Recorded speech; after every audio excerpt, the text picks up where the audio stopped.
They each had a tzaddik who led them. You know, Jesus is called righteous one in the scripture. In the book of Acts, he's called the righteous one. 3 times, I can tell you. I know how many times it's called that because the Dead Sea Scrolls that I work on are very interested in the righteous one. Also Hasid, also Tzaddik. The Dead Sea Scrolls will have a teacher of righteousness. He's called the Moreh Tzedek, teacher of righteousness, and he's a Tzaddik, he's a righteous one.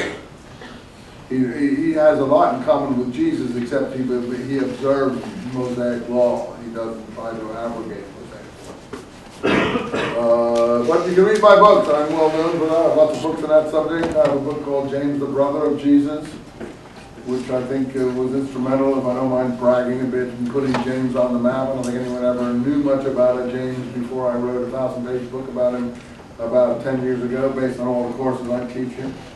And then my new book that you saw, the New Testament Code, goes further into the Dead Sea Scrolls to show the relationship of the Dead Sea Scrolls to the New Testament documents and how they're bouncing off each other, the usages and vocabulary and stuff. Pretty complicated stuff.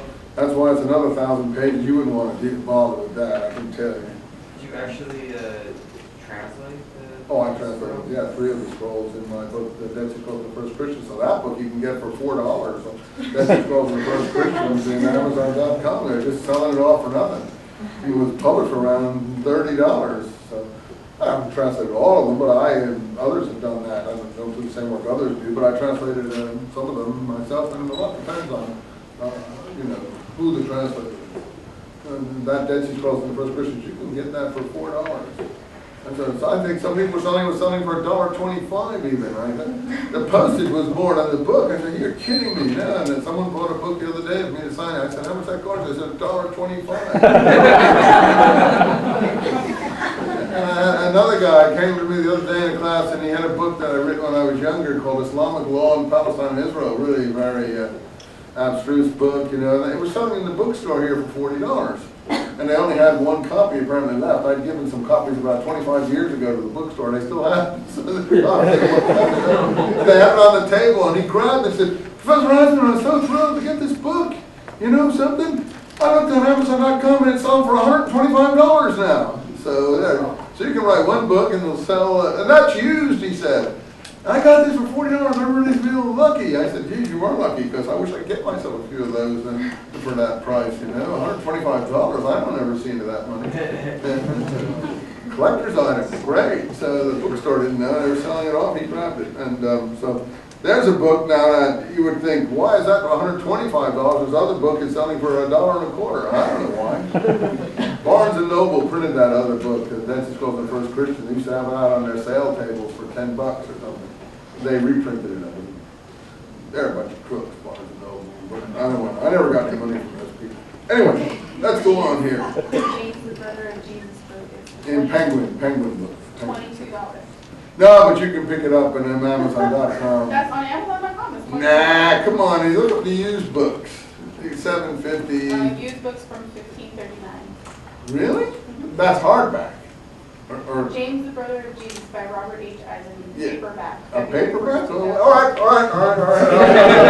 You're not supposed to be doing that in class. All right, anyway, you guys can look it up if you want.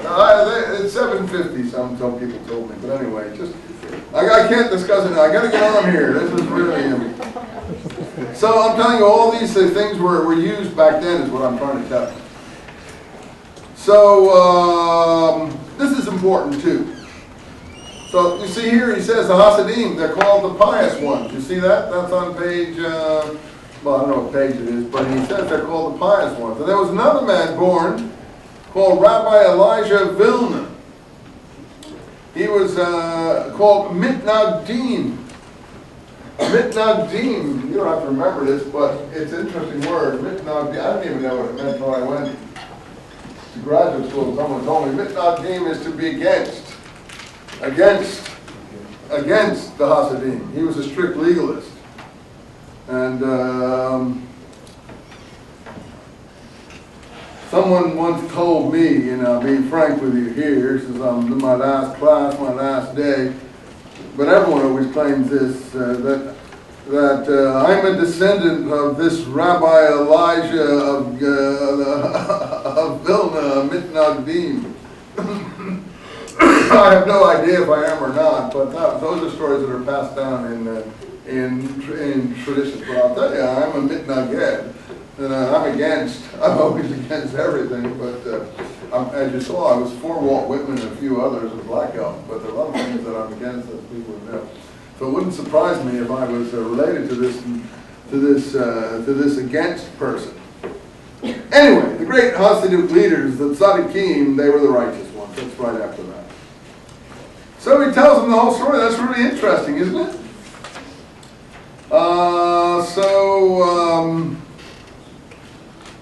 Then he goes on about Reb Sanders' son. And how, what a great mind he has, what a brilliant student he has. I guess Danny's gone home, and so on and so forth. Okay, chapter 7. The next day I met Danny's father. I guess Danny came over to his house, so he goes over to Danny's house. So, Danny tells him about his family. I have a brother and sister. My sister's 14, my brother's 8.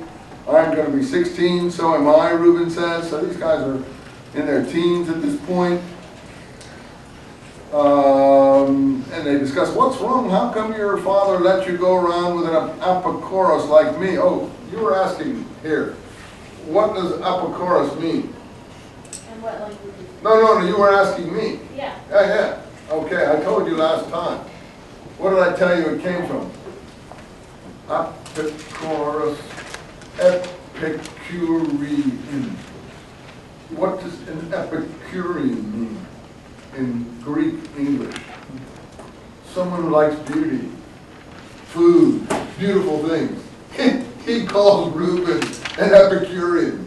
It's a kind of a joke, but going back to the old 2nd century period, when, these people who were backsliders were called Epicureans.